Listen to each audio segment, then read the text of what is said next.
sevemezsem seni, kanasın iki gözün. Ölünce sevemezsem seni,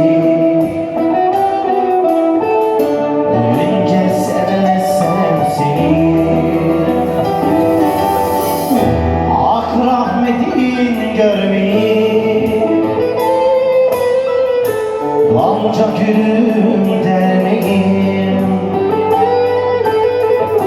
muradıma ermeyi. Ölünce sevemezsem seni,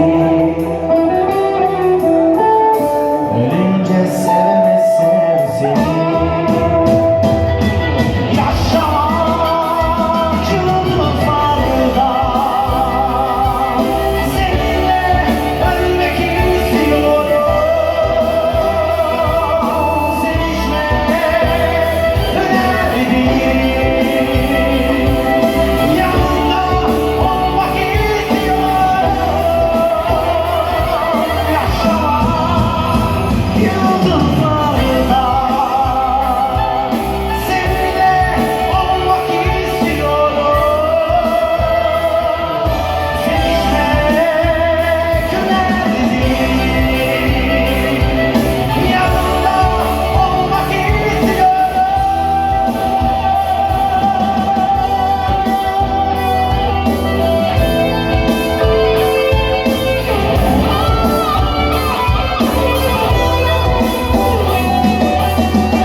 Ben bu yerde ölsem de ay yüzüm gider de,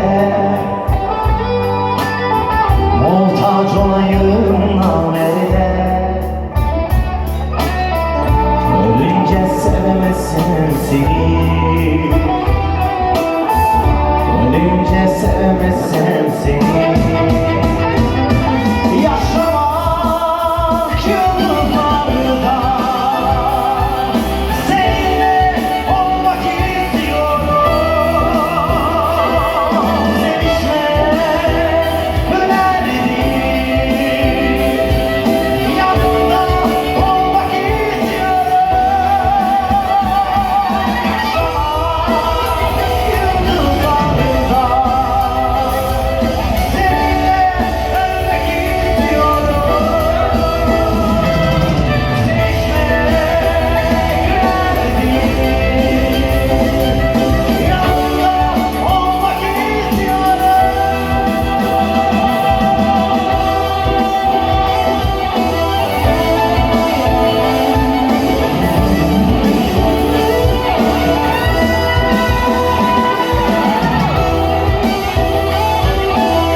Ölünce sevemezsen seni, kanasın iki gözün. Ölünce sevemezsen seni.